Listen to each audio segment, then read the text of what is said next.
কিন্তু একটা কথা বারেবার বলছি, যদি মনে করে যে বিজেপির ভয়ে এদের গলায় পা দিতে তুলে লোকের দিই, বিজেপির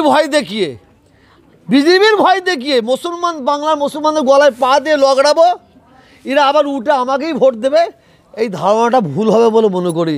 আমি শ্রদ্ধা জানিয়ে বলছি, সম্মান জানিয়ে বলছি পশ্চিমবাংলার মুখ্যমন্ত্রীকে, আপনি মানে যে লুকোচুরিটা খেলতে যাচ্ছেন, যে লুকোচুরি খেলছেন, এটা বাংলার মানুষ, বাংলার মুসলিমরা বুঝতে পারছে।